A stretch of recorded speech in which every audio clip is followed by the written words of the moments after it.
Love का मतलब जानोगे? अरे कमेंट में पूछ देते हैं आप लोग। चलो गुरुजी हैं, हम तो फोटो स्टेट मशीन है, तो हमारा काम है छाप देना, ठीक है। मतलब समझो, इस जब जब लव और प्यार मोहब्बत की बात आती है, पता नहीं क्यों तुम लोगों को हम चेहरे पर एक मीठी मुस्कान देखते हैं और हम भी खुश हो जाते हैं। चलिए इसी बहाने से एक अच्छा वर्ड्स है, मतलब समझ जाइए। अब एल देखो, लव में 4 अक्षर है, एल लव में 4 अक्षर है, LOVE, लव में 4 अक्षर है। तो पहले हमारे हिसाब से चारों वर्ड का मीनिंग जानो। L फॉर लैक ऑफ सोरो, गम का झील। O का मतलब होता है ओशन ऑफ टीयर्स, आंसुओं का समुंदर, आंसुओं का समंदर। V का मतलब वैली ऑफ डेथ, मौत की घाटी। और E का मतलब होता है एंड ऑफ लाइफ, जीवन का अंतिम। मारना चोत प्यार कर, बुझल? हाँ, बेसी प्यार वार में मत जो, पढ़ाई लिखाई कर, मतलब समझ, लेकिन दिमाग नहीं लगाना छो।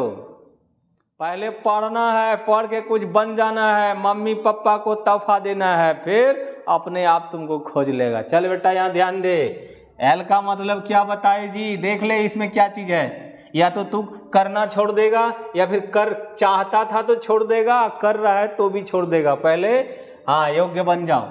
एल का मतलब क्या बताए? लेक ऑफ सोरो, लेक ऑफ सोरो। जब ये शुरू होता है ना बाबू, तो गम का झील शुरू हो जाता है, बच्चा गम में रहने लगता है। झूठे मूठे गम काहे गम में रहे, क्या होता है ये करके?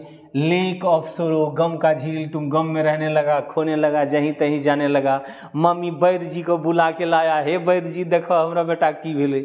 बाप रे बाप, दिन भर कुछ हो जे पेट खाली को खाना पीना कुछ उनका जे सुख ले, तो सुखो मत, बहुत मुश्किल से शरीर मिला है, जीवन में आनंद से रहो। लैक ऑफ सोरो, तो गम का झील में चला गया।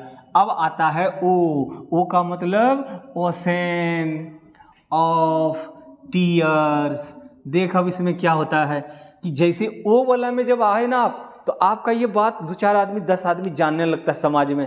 अब उधर से वो आपकी स्थिति क्या है, किसी का कुछ सुनते ही नहीं है, गम में रहते हैं, और इसके बाद आंसू आपका शुरू हो जाता है, एकदम आंख हमेशा भरा रहता है, रोते रहते हैं, तू वहाँ मैं यहाँ तू कहाँ, है ना, ये सब में एकदम पूरा परेशान रहते हैं आप। तो गम का एकदम आंसुओं का समुंदर बन जाता है, आपका जीवन में हमेशा आंसू ही निकलता आंखों से। तो ओशन ऑफ टीयर्स, नून रोटी खेबे करबे, ऐसे ही जिंदगी बीतेबे करबे, हमरे घर से ओकरे घर में लाठी लाठी मार होइल, हाँ, और नून रोटी खाएंगे, ऐसे ही ज़िंदगी बिता लेंगे। अब मम्मी पापा को भी ये सब बात बोलने लगते हैं, वो बेचारी भी परेशान हो जाता है, तांत्रिक वांत्रिक सबसे मिल लेते हैं, कुछ होता नहीं है। ओशन ऑफ टीयर्स, आंसुओं का समुंदर। इसके बाद ये बात और भी कुछ लोग जानने लगता है। फिर जब जानने लगता है तो अब उस पक्ष और इस पक्ष, लड़का और लड़की दोनों पक्ष से होता क्या है कि अब वो जान गया, तो जानने के बाद तुमको अब ढूंढ रहा है, वो वहाँ मार देगा, ये सब मारपीट में बदल जाता है। तो तुम्हारे लिए अब वैली ऑफ डेथ तैयार हो जाता है।